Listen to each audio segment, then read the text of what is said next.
Menarik dikupas dalam dialog hari ini.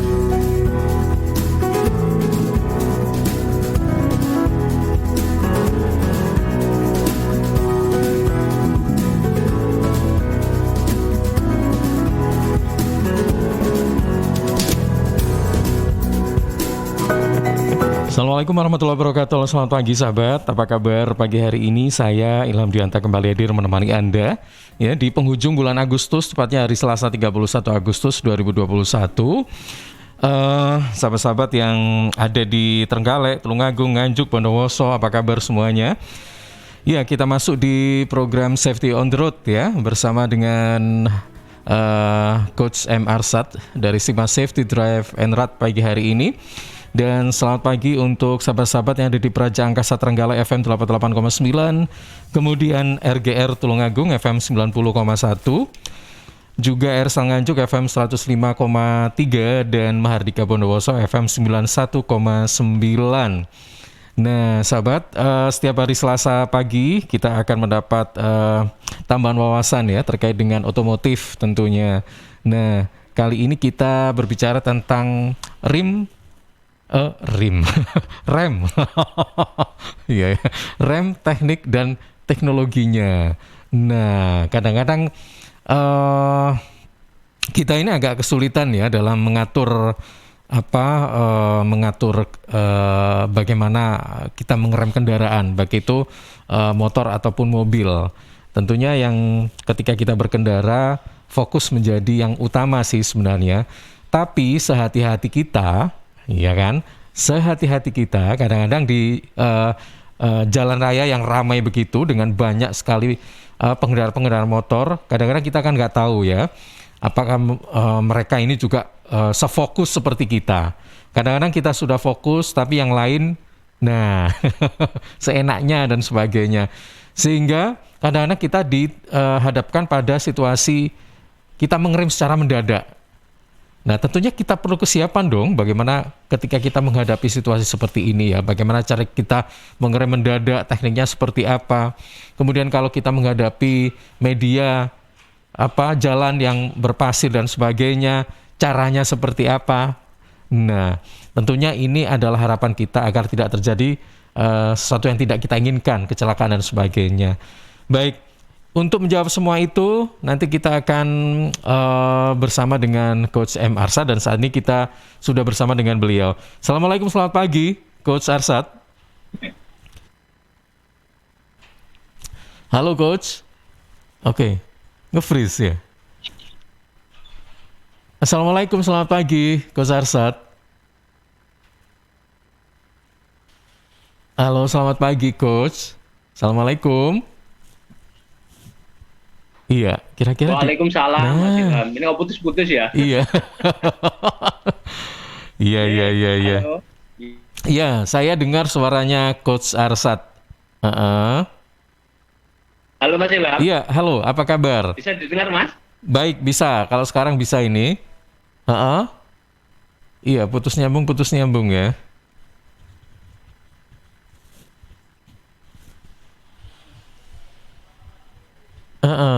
Ternyata masih ada trouble ya. Oke, nanti kita akan coba menghubungi kembali dengan Coach Arsad ya. Baik, sahabat, sekali lagi pagi hari ini kita akan membahas tentang bagaimana teknik mengerem dan teknologinya ya. Seperti apa? Tentunya kalau teknik mengerem ini juga sangat-sangat perlu sekali ya. Kalau teknologinya ini mengenal mungkin dari perkembangan otomotif ya, bahwa ketika motor atau mobil itu diciptakan tentunya ini berkaitan dengan perkembangan teknologi pengereman juga ya.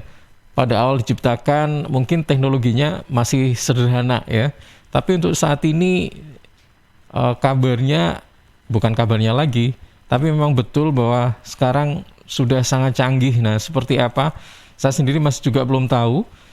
Nanti kita coba buka informasinya atau catatannya bersama dengan Coach Arsad ya pagi hari ini. Baik, kita sudah tersambung kembali. Assalamualaikum, selamat pagi Coach Arsad. Waalaikumsalam Mas Ilham. Iya. Maaf ini koneksinya lagi jelek gitu. Iya. Oke, apa kabar Ko Sarsat? Bisa dengar saya Mas? Masih bisa, bisa, cuman agak melayang-layang ya. Kualitas audionya masih belum utuh gitu loh, ya.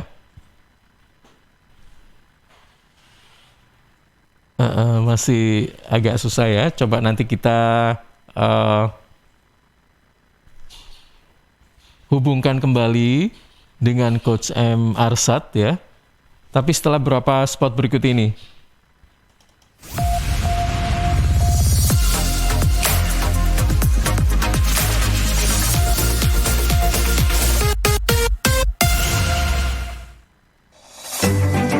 PT Inet Global sejak tahun 2005 bergerak di bidang ICT, Information and Communication Technology, Internet Service Provider atau ISP, web hosting dan domain, fiber optic system, dan satelit atau VSAT, memberikan layanan jasa koneksi internet ke seluruh dunia dengan kecepatan tinggi dan harga yang kompetitif.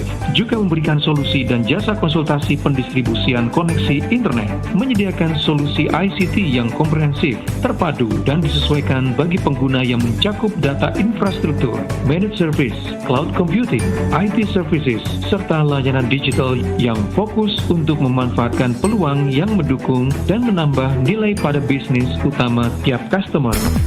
Untuk layanan dan servis Inet, hubungi kantor pusat Jalan Kuningan Barat nomor 8 Jakarta. Telepon 021 299 66900. Kantor Surabaya, Intiland Tower lantai 11, Jalan Panglima Sudirman 101 sampai 103 Surabaya. Telepon 031 535 3955 031 535 3955. Inet Globalindo, the best service for great solution. Rokok opo ki? Kok putihan? Ya rokok tok, ya murah, ya akeh. Rokok ilegal ki. Masa rokok ilegal iki? Yo ki. Lah awakmu kok roh nek iki rokok ilegal? Rokok ilegal iki gak nek pita cukene. Samen paling roe bandro kuwi lho. Rokoke kudu enek merek karo nama perusahaane sing terdaftar ndek bea cukai. Lokasi pembuatane ndek kene ya gak enek. Terus ndek kene rokok ilegal iki gak enek gambar karo peringatane teko pemerintah. Berarti rokok ilegal gak resmi no? Aduh ya mesti to Lemul. Rokok ilegal merugikan negara. Mergo ora mbayar cukai sing digembangun negara. Walah tutu, sepenting wong-wong gak roh. Loh, gak iso lagi. Makane to Le, tuku sing pasti-pasti ae. Aja ngawur. Laporkan peredaran rokok ilegal ke kantor Bea Cukai terdekat atau hubungi nomor 1.500 225 1.500 225. Iklan layanan masyarakat ini dipersembahkan Bea Cukai Sidoarjo. Ayo, ngewangi bea cukai, berantas rokok ilegal. Bea Cukai Sidoarjo, fokus mengawasi, tulus melayani. Suara Sidoarjo, lembaga penyiaran publik lokal pemerintah Kabupaten Sidoarjo. Sahabat, seiring bertambahnya usia, tubuh mulai bersifat asam atau asid sehingga mudah terserang penyakit. Karena itu, segera perbaiki pola makan dan perbanyak asupan alkaline, seperti mengonsumsi sayur, buah, dan Cheers Alkaline Powered. Cheers Alkaline air minum kesehatan dengan pH tinggi 8,5 yang setara dengan sayur dan buah serta punya 6 manfaat, yakni meningkatkan metabolisme dan daya tahan tubuh terhadap virus, menjadi antioksidan alami pencegah kanker, menjaga kekuatan tulang dan gigi, membantu penyerapan mineral lebih efektif, membantu hati dan ginjal membuang racun dari tubuh, serta mencegah sakit ma. Info lengkap Cheers hubungi Sutrisno 0821 4225 6646 0821 4225 6646. Cheers Healthy Drinking Water. CHEERS Cheers CHEERS Cheers CHEERS Cheers air minum yang terbaik. Hey, cheers in the house. Cheers air ber-pH tinggi. Cheers dapat membantu netralkan pH tubuh. Cheers mengandung antioksidan alami. Cheers air minum terbaik untuk keluarga. Air minum sehat keluarga. Air minum dengan pH tinggi. Cara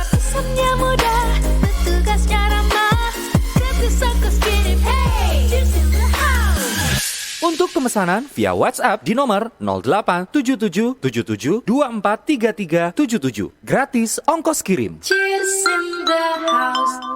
Untuk wilayah Sidoarjo dan sekitarnya bisa menghubungi Depo Candi di 0821 4225 6646 0821 4225 6646. Suara Sidoarjo, lembaga penyiaran publik lokal pemerintah Kabupaten Sidoarjo.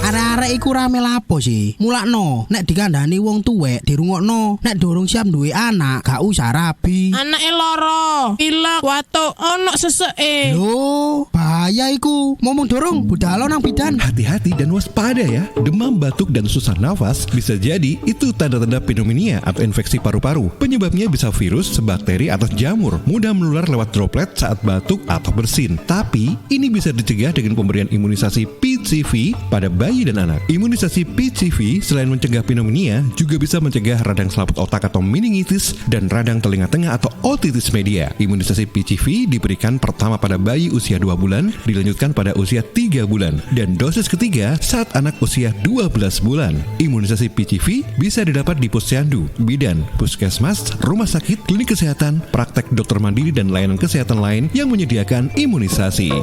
Lapo guyu-guyu dewe. Putune wis sehat, Cak. Wis diimunisasi PCV pisan. Seneng aku. Gak pengen ngeramut bayi maneh ta? Ayo tak gaweno.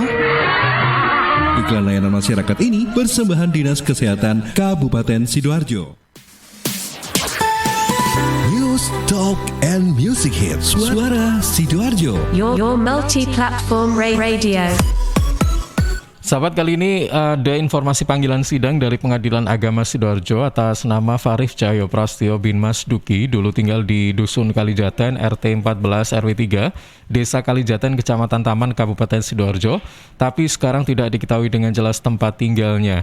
Karena itu untuk saudara Farif Cahyo Prastio bin Mas Duki dimohon hadir di persidangan Pengadilan Agama Sidoarjo Jalan Hasanuddin nomor 90 pada hari ini Selasa 31 Agustus jam 9 pagi. Kemudian untuk panggilan sidang berikutnya kami tujukan pada Suyitno bin Iskamto, dulu tinggal di Perum 2 Permata 1 Blok C1 nomor 15 RT 3 RW 7 Desa Tempel, Kecamatan Krian, Kabupaten Sidoarjo, tapi sekarang tidak diketahui dengan jelas tempat tinggalnya. Karena itu untuk saudara Suyitno bin Iskamto dimohon hadir di persidangan Pengadilan Agama Sidoarjo Jalan Hasanuddin nomor 90 pada hari ini Selasa 31 Agustus jam 9 pagi. Panggilan sidang ini dari Pengadilan Agama Kabupaten Sidoarjo. Makasih lo udah ngajak ke rumah, tahu aja anak kos gak ada hiburan. Daripada di kos bengong aja, mending ngebuburit sambil nonton Indium TV. Tapi nonton apa ya? Ini UCTV kan? Kamu tuh nggak ada yang baru, namanya Gameku. Kok Gameku? Ini TV-ku. Ih beneran, Gameku itu cloud gaming asli Indonesia. Jadi kita bisa main game di IndiHome TV tanpa harus beli konsol atau install gamenya. Wah mau dong. Nih caranya, cari Gameku di UC App Store, download dan install, lalu pilih paket berlangganan. Banyak kok tutorialnya di internet. Iya, mudah banget. Yaudah yuk main Gameku, mari kita coba. Sebentar, ini kan Gameku, kenapa jadi gamemu? Ih kok gamemu, ini Gameku. Apa sih ini ribut-ribut? Sana kalian bantu angkat galon ya, biar bunda yang main Gameku. Wujudkan bersama IndiHome. Siska. Apa? Kenapa? Ada asbak rokok nggak ya? Pinjem dong. Duh Iwan, maaf banget dia sebelumnya. Kenapa? Di sini nggak ada asbak rokok. Gimana dong? Emang nggak ada yang rokok di rumah ini ya? Ih, papaku itu udah lama banget berhenti ngerokok. Jadi nggak ada yang rokok di rumah ini. Ada ya? Tak kasih tahu ya Iwan ya. Kalau kamu ngerokok di ruangan itu juga bahaya loh. Pertama nih, zat beracun dari asap rokok kan nempel di dinding, karpet, perabotan. Itu kan bakal dilepaskan lagi ke udara. Nah, sistem ventilasi tetap nggak akan menghilangkan partikel dan gas beracun di udara walau di rumah pakai filtrasi udara atau exhaust fan. AC sentral dan buka tutup pintu juga tetap susah ngilangin kontaminasi dari asap rokok gitu. Masa sih? Iya, nggak percaya. Betul. Siska, Kita aku tambah suka. sama Cici mulai lagi deh ngobalnya. Namanya juga usaha. Ingat, jangan merokok di tempat umum. Iklan layanan masyarakat ini dipersembahkan oleh Suara Sidoarjo. Your multi-platform radio. Selama penanganan pandemi, pemerintah beberapa kali melakukan pembatasan dengan aturan yang berbeda. Ada PSBB, pembatasan sosial berskala besar, dilanjutkan dengan PPKM, pemberlakuan pembatasan kegiatan masyarakat.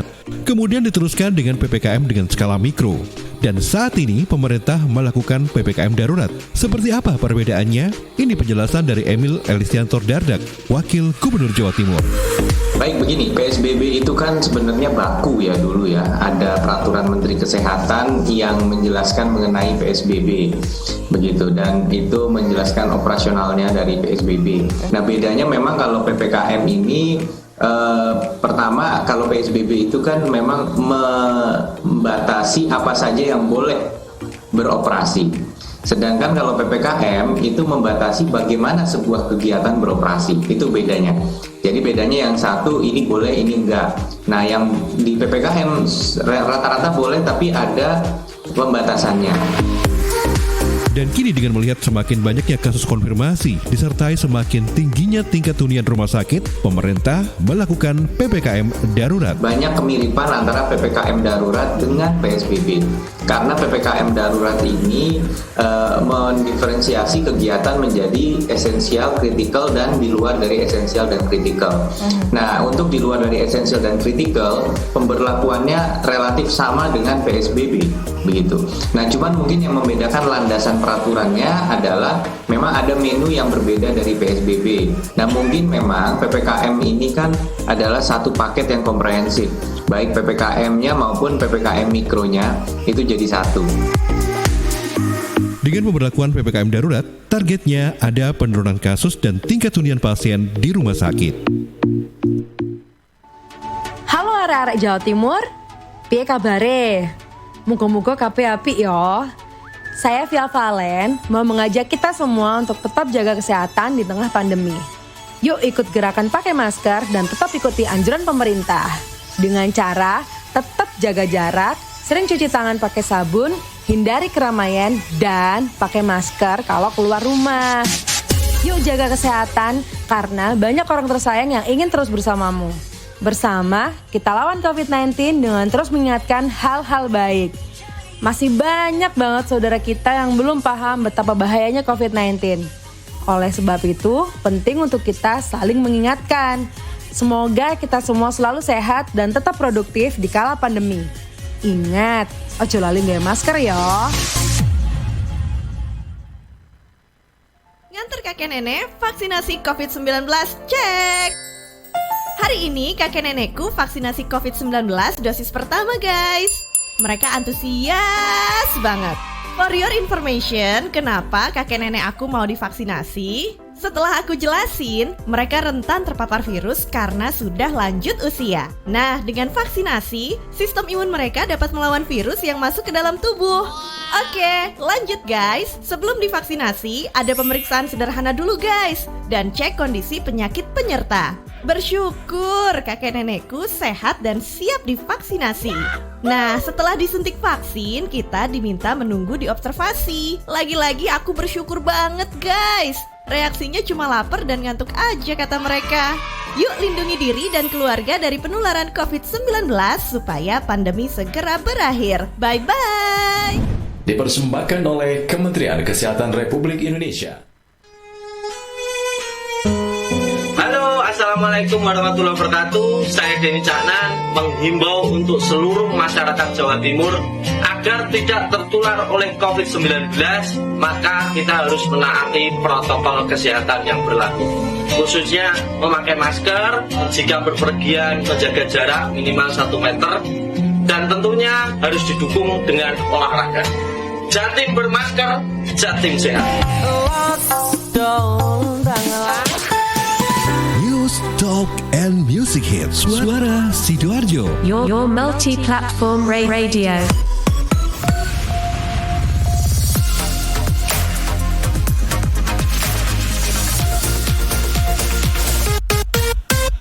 Ya sahabat, terima kasih Anda masih bersama kami. Kami mohon maaf ya karena memang tadi ada sempat sedikit trouble sehingga ada kesulitan begitu saat menghubungi Coach Arsad. Tapi kita coba menghubungi beliau by phone ini. Assalamualaikum, selamat pagi Coach Arsad.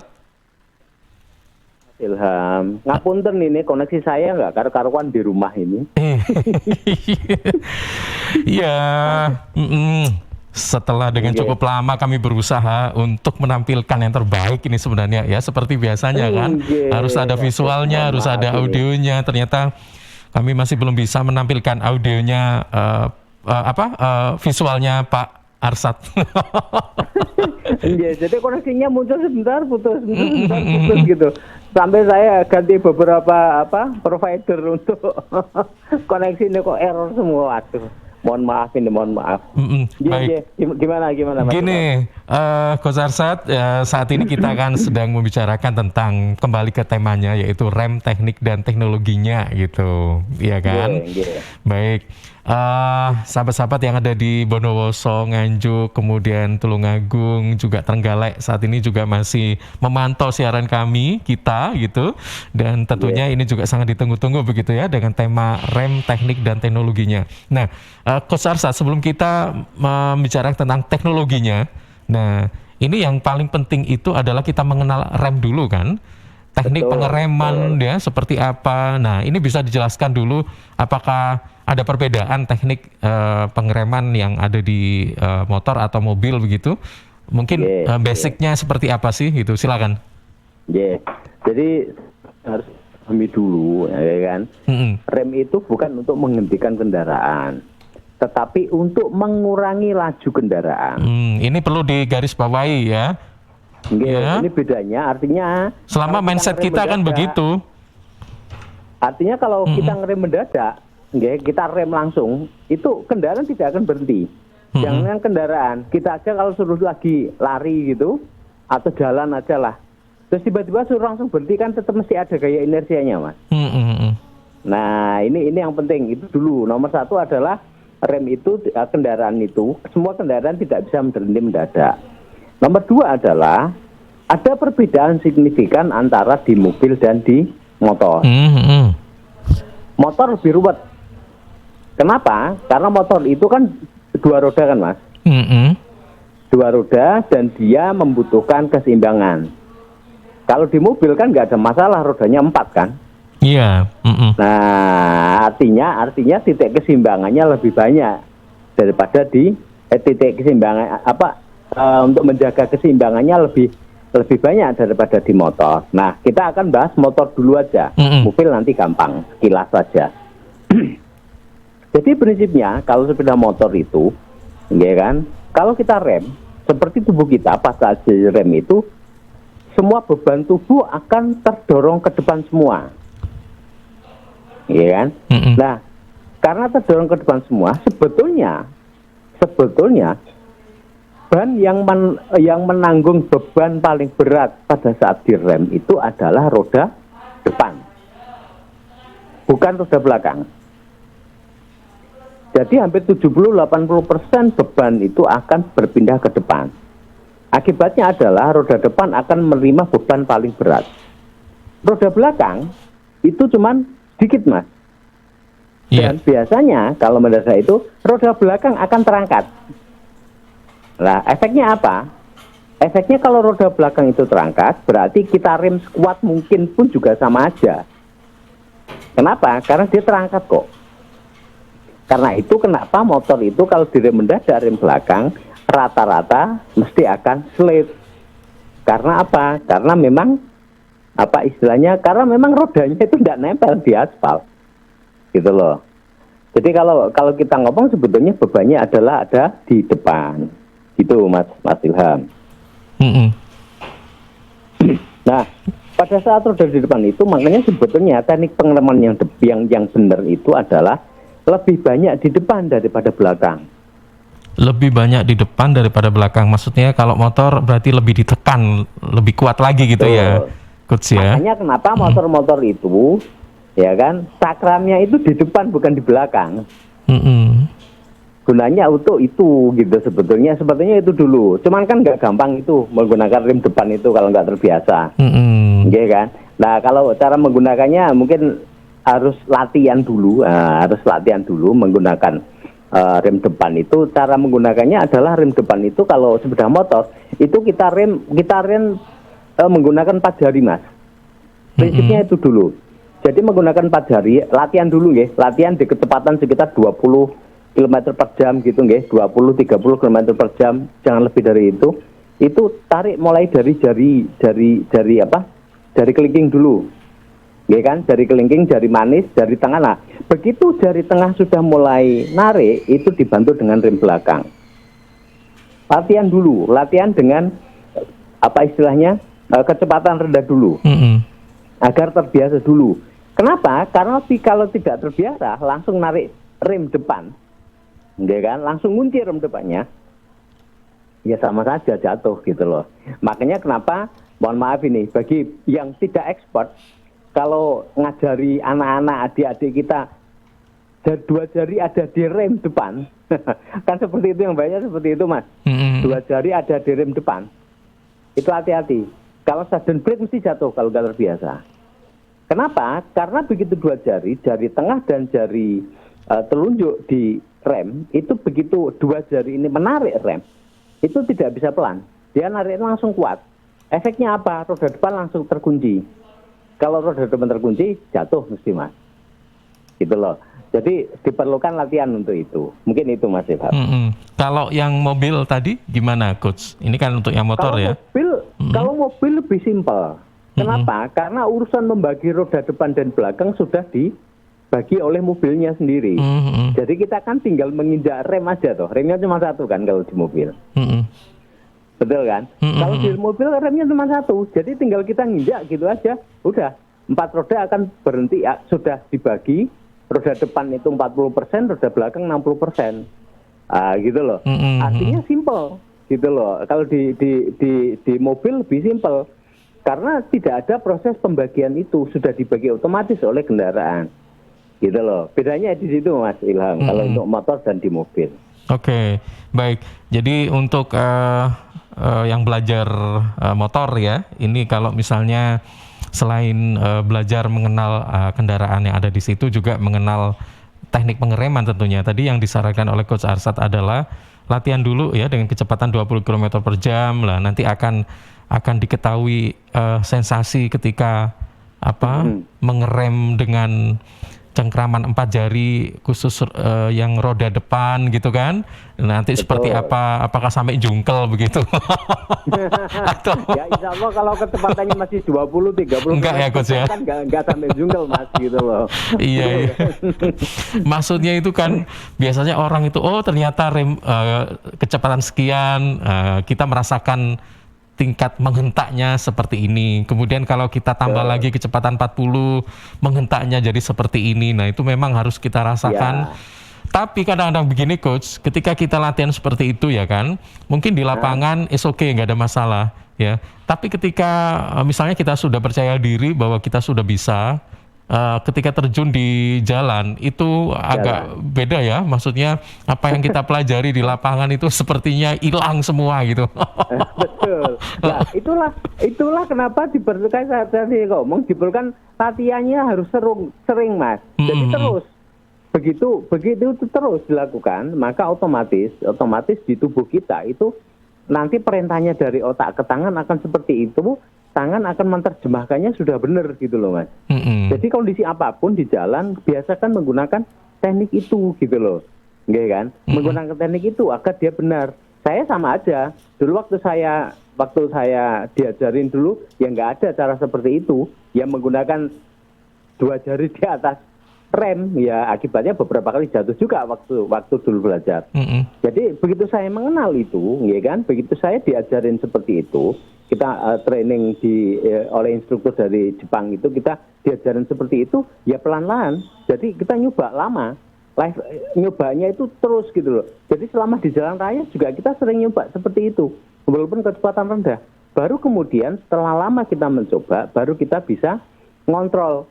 Ya, artinya dari tangan kita yang kanan itu sudah pinter gitu loh. Jadi dia otomatis akan melakukan pengereman seperti itu. Jadi memang perlu waktu untuk itu. Mungkin seperti itu Mas Ilham. Oke, baik. Juga yang perlu diperhatikan saat belajar ini mungkin harus bertahap dulu ya Coach ya. Mungkin belajar di tempat yang agak-agak sepi dulu sambil ditemani ada pendampingnya, maksudnya kayak gitu ya. Ya, betul. Atau kalau mungkin masih belajar dari awal, itu latihannya pakai sepeda angin dulu, Mas. Itu lebih aman. Oke, gitu. Baik. Iya.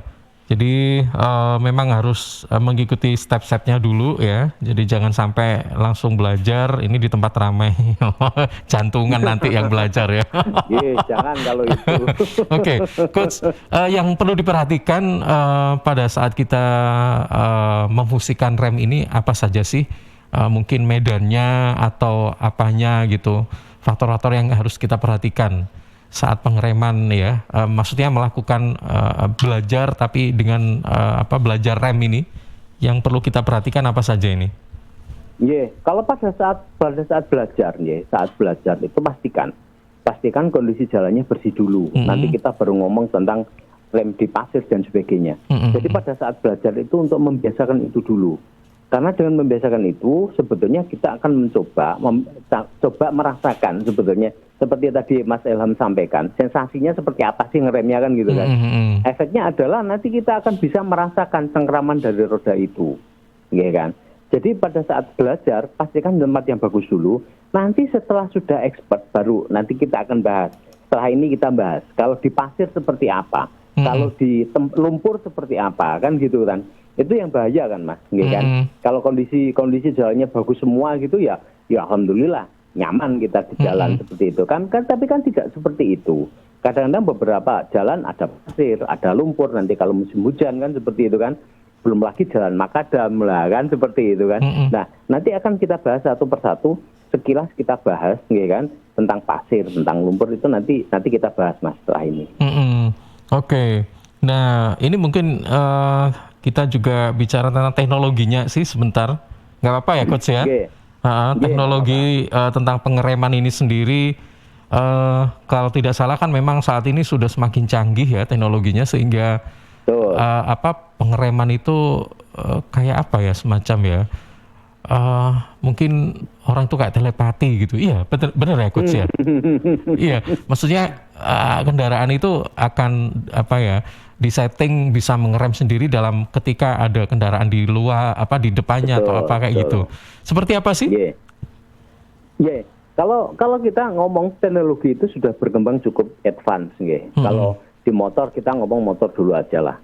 Motor itu ada beberapa produsen kendaraan yang sudah menerapkan kalau kita ngerem belakang, nggih kan? Kita ngerem belakang, itu yang depan ikut ngerem. Seperti di mobil, gitu.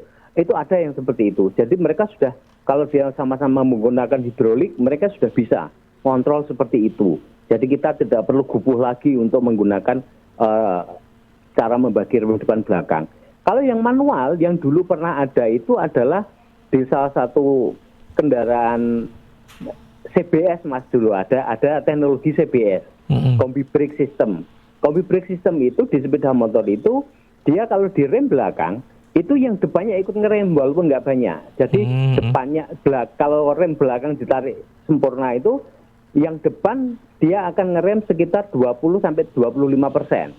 Itu cukup penolong, ya kan?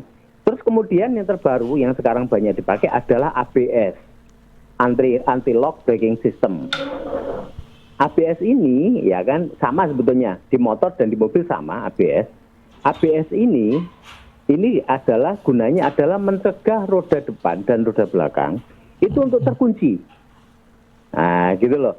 Jadi untuk mencegah walaupun direm sekuat apapun itu dia tidak akan terkunci.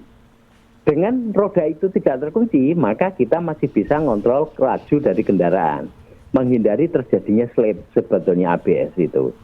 Ya kan? Jadi fungsinya seperti itu. Jadi kalau menggunakan motor-motor yang atau mobil yang ABS, insya Allah, saya cuma ngomong insya Allah gejala slip itu bisa berkurang cukup signifikan gitu. Tapi apakah pertanyaannya, apakah dengan menggunakan ABS itu mesti tidak slip. Saya jawab tidak, masih tetap bisa slip pada beberapa kondisi jalan, ya kan?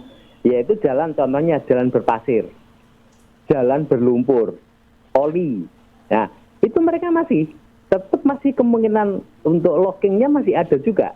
Karena pada saat melewati pasir, lumpur, dan itu kadang-kadang roda benar-benar kehilangan cengkramannya. Gitu loh. Cengkraman rodanya benar-benar hilang. Jadi itulah kondisi yang bahaya, Mas, pada saat itu. Nah, kalau di mobil,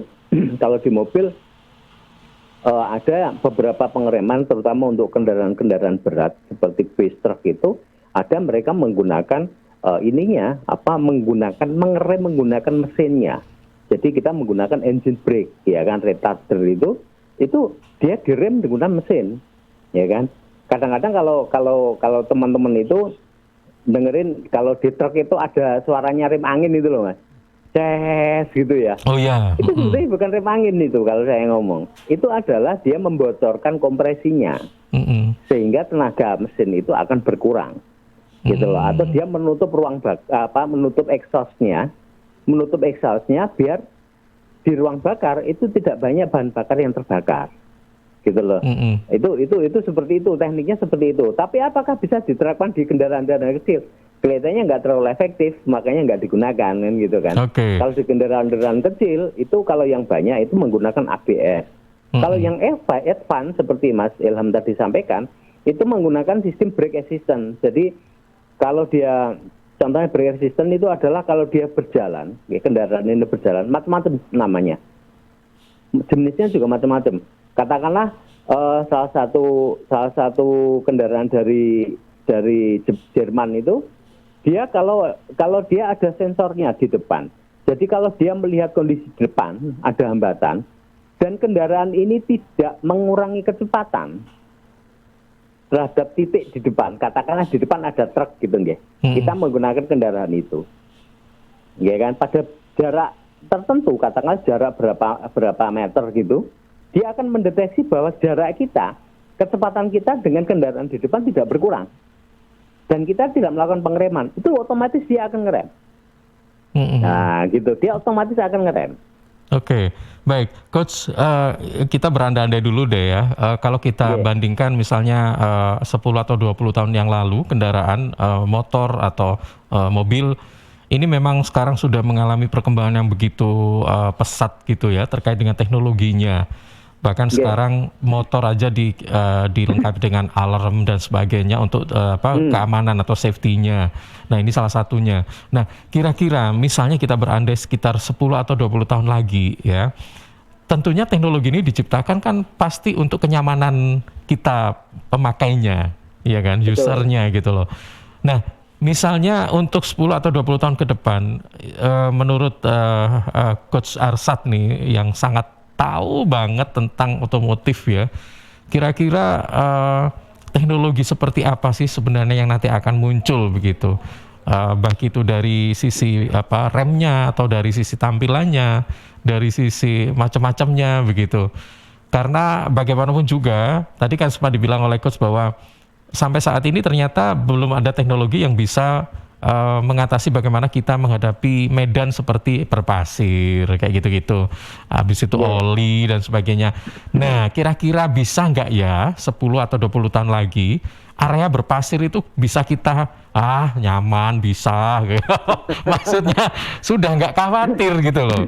Gimana Coach? Kira-kira seperti apa nanti ya? Kalau teknologi dari ban sendiri juga berkembang cukup pesat, Mas, kalau kita ngomong gitu kan. Sehingga ada beberapa ban untuk dia sudah mulai dicoba untuk ban yang dia bisa di pasir seperti itu gitu kan. Oli juga seperti itu. Mereka terus mencoba seperti itu gitu kan. Nah, kalau untuk teknologi pengeremannya sendiri kalau di kendaraan, kalau kendaraan itu kan sekarang trennya kan kendaraan-kendaraan yang otonom, artinya otomatis semua. Artinya bahwa kalau bisa, kalau kita lihat di media massa itu kan mobil di besok kan mungkin kita nggak perlu nyetir sendiri gitu loh. Impiannya kan seperti itu kan.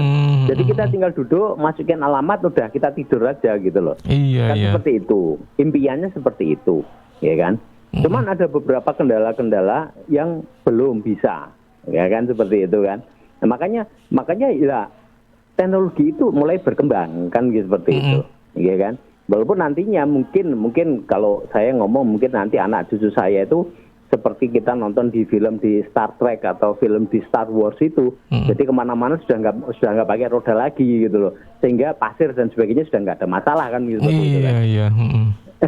Lah terbang dong. Itu tadi, jadi otonom itu, jadi mungkin kalau trennya sekarang yang sedang digarap di perusahaan-perusahaan kendaraan itu adalah kendaraan-kendaraan yang otonom. Artinya mereka tidak ada supirnya. Nah, seperti itu. Dengan kondisi seperti itu sekarang lagi digarap juga.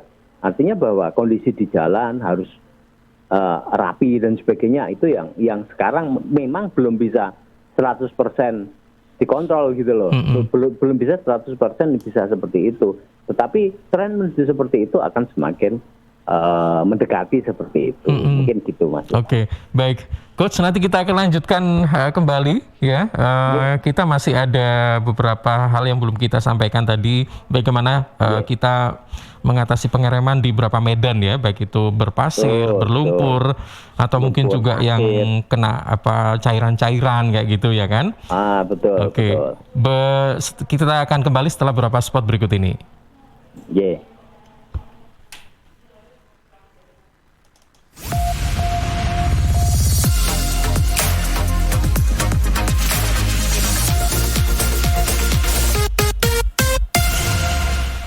Sahabat, panggilan sidang dari Pengadilan Agama Sidoarjo atas nama Joko Sutrisno bin Musiman Aim, dulu tinggal di Dusun Sidowaya, RT 14, RW 5, Desa Celep, Kecamatan Sidoarjo, Kabupaten Sidoarjo, tapi sekarang tidak diketahui dengan jelas tempat tinggalnya. Untuk saudara Joko Sutrisno bin Musiman Aim dimohon hadir di persidangan Pengadilan Agama Sidoarjo, Jalan Hasanuddin nomor 90 pada hari Selasa atau hari ini 31 Agustus jam 9 pagi. Panggilan sidang ini dari Pengadilan Agama Kabupaten Sidoarjo. Ambo dapat kabar keceknya dana desa di kampung Ambo tidak sampai 1 miliar do. Loh. Kau iso? Di kampungku sampai 1 miliar loh. Lah, tak percayanya aku. Di kampungku setengahnya pun tak sampai. Macam mana itu? Apa nih? Kenapa bisa beda-beda macam itu? Sudah, tidak usah ribut. Saya teh yang belum dapat malah biasa aja. Ibu-ibu jangan ribut. Dengar dulu nih karena radio.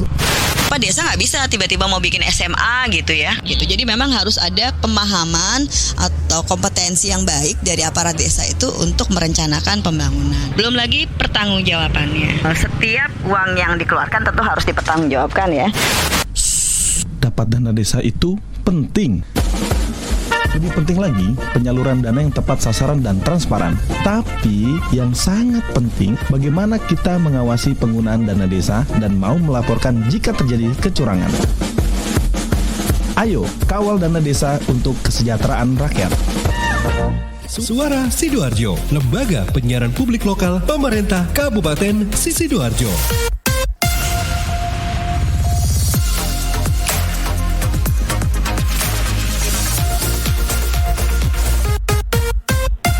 Ya, sahabat, masih bersama dengan Coach Arsat ya dalam Safety on the Road pagi hari ini. Kita masih menyoal tentang rem, teknik dan teknologinya. Coach Arsat masih bersama kami. Oke, baik, terima kasih. Nah, Coach, ini ada 4 pertanyaan, tapi mungkin sebelum saya sebutkan bisa dijelaskan ini, Coach, bagaimana teknik pengereman tadi yang ada di medan-medan yang sering kita jumpai gitu ya. Nah, seperti apa ini?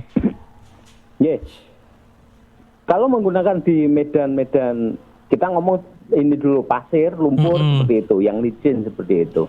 Kalau kita melewati medan-medan seperti itu, ya kan, salah satu hal yang penting adalah kurangi penggunaan rem depan. Karena begitu medan seperti ini, biasanya rem depan akan lebih gampang tergelincir, akan lebih gampang slip, ya kan. Jadi kurangi penggunaan rem depan.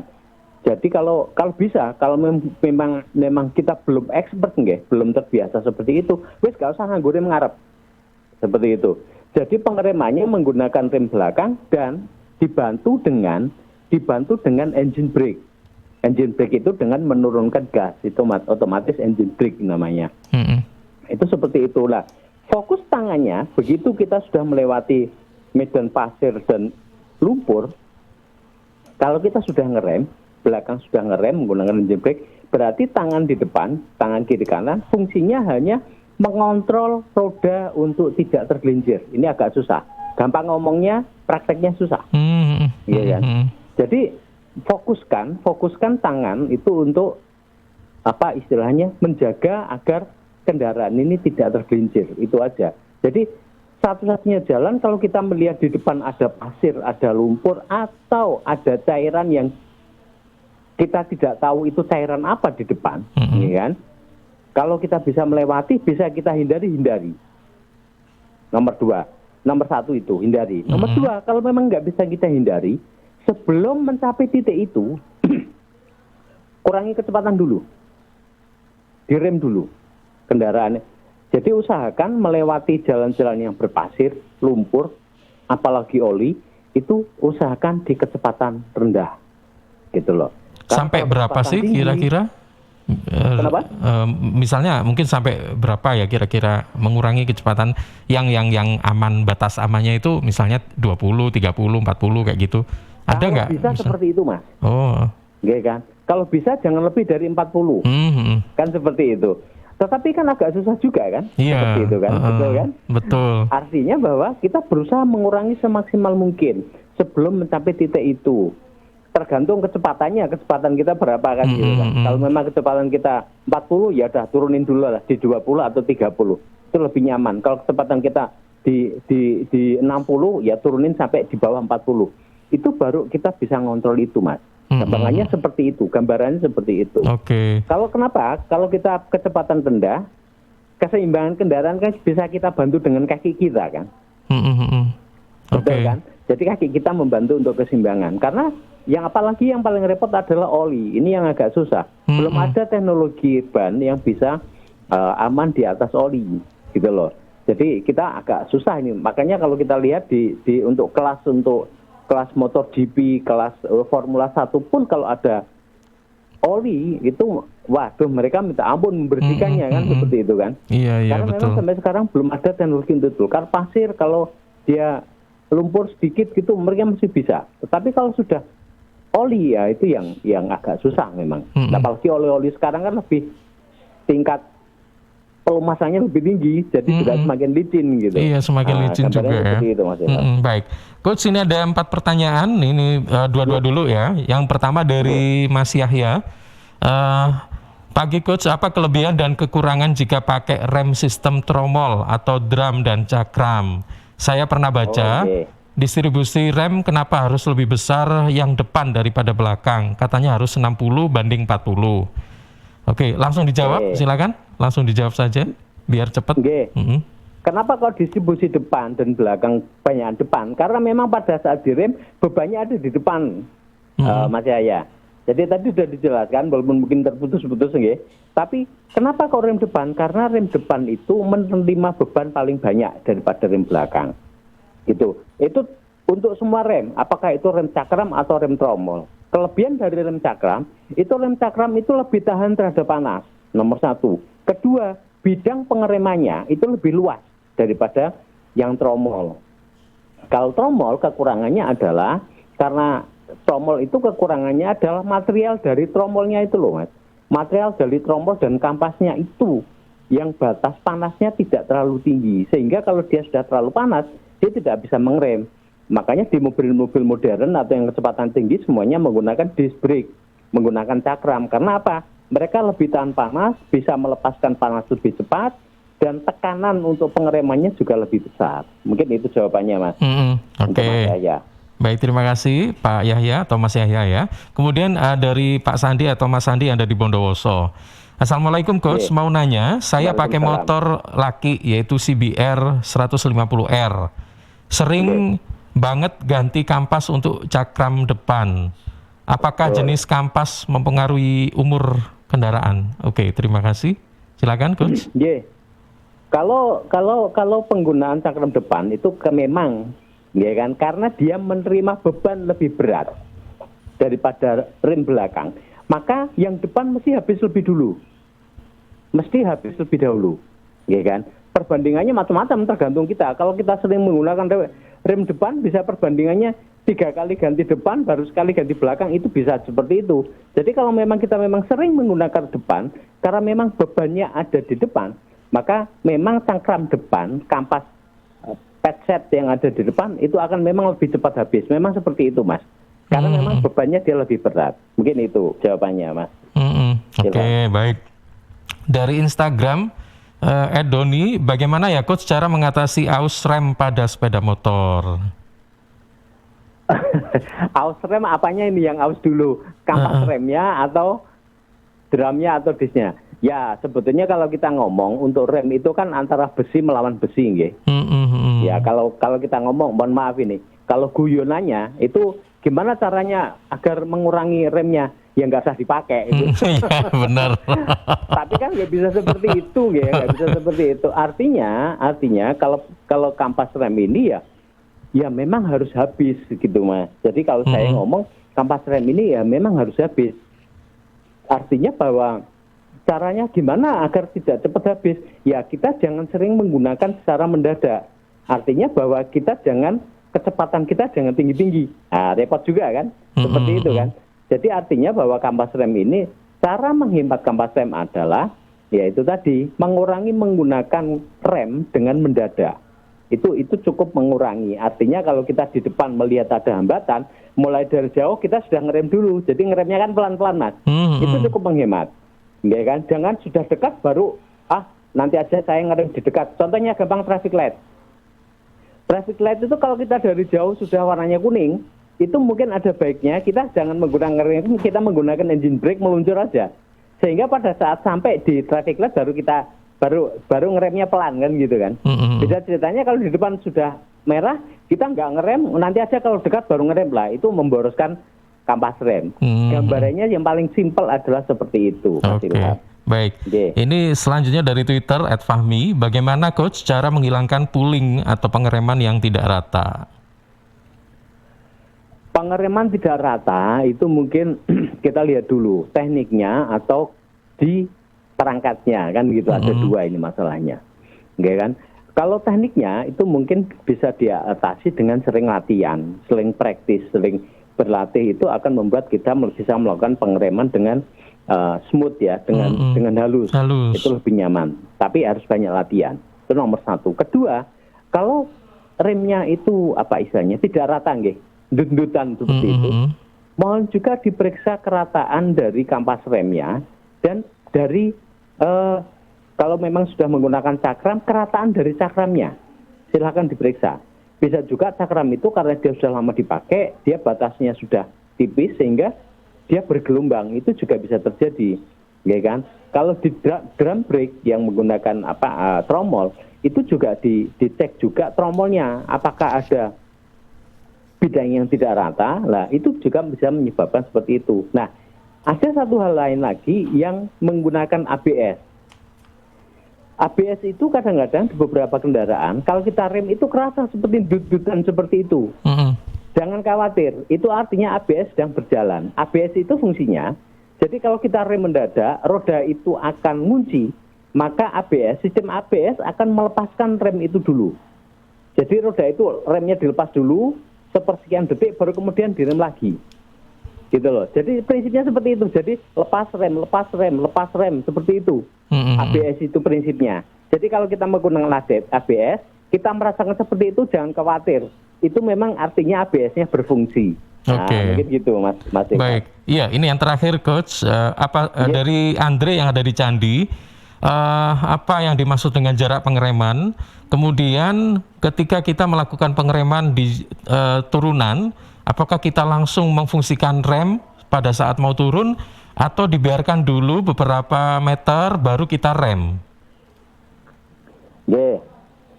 Jarak pengereman itu adalah jarak dari titik mulai kita ngerem sampai dengan kita berhenti, itu jarak pengereman.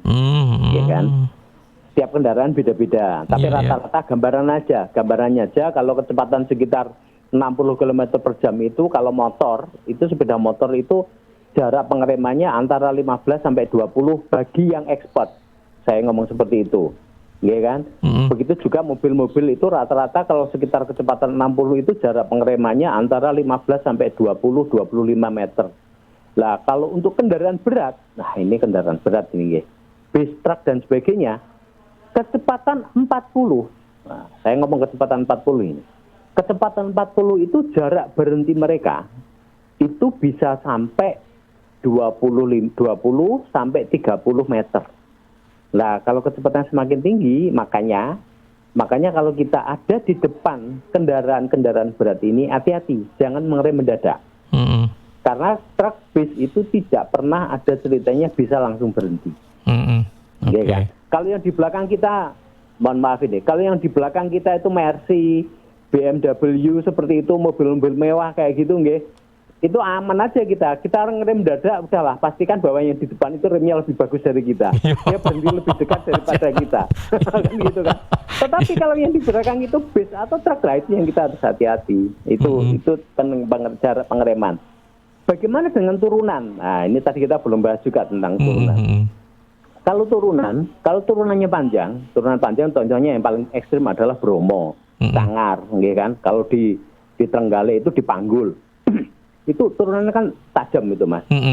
Kalau kita sudah tahu di depan ada turunan tajam, sebelum masuk turunan itu sudah kurangi kecepatan dulu. Oh ya. Nggih kan? Kenapa? Karena kalau turunan itu panjang, kita terus-menerus menggunakan rem. Tadi sudah saya jelaskan bahwa rem itu juga ada batas maksimal suhunya. Ada batas maksimal suhu dia bisa mencengkeram. Ya kan, kalau tromol itu biasanya lebih kecil dia, ya kan, suhunya kurang dari sekitar 300 gitu, mereka sudah mulai blong, bahaya kan itu kan, 300 sudah mulai blong. Kalau yang disc brake, bahaya yang lain adalah pada saat kita pakai terus, selain dari panasnya itu akan mengurangi kemampuan dari besi dan besi untuk ngerem, panas ini bisa juga masuk ke dalam minyak remnya. Kalau minyak remnya ikut panas, ya kan, dari tromolnya masuk ke ke pistonnya itu yang menahan itu, mendorong itu, dari pistonnya masuk ke minyak remnya, dari minyak remnya masuk ke sealnya. Nah, seal ini juga punya batas.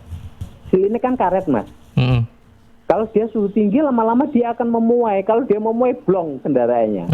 Nah, inilah kenapa bahayanya kalau dari atas dibiarin dulu, nanti kalau sudah perlu di tengah ngerem, lah itu bahayanya itu. Kalau turunan panjang jangan seperti itu. Turunan panjang dari atas sudah kurangi kecepatan. Kalau memang yang manual mungkin giginya sudah dipindah dari 4 ke 3, ya kan? Kita sudah mulai turun dengan menggunakan gigi 3, ada engine brake.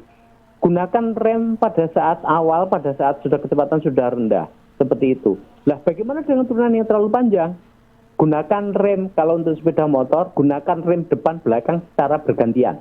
Oh ya, iya kan, depan dulu, kurangi kecepatan, kemudian kurangi kecepatan, kemudian pakai rem secara bergantian depan belakang ya, Coach ya.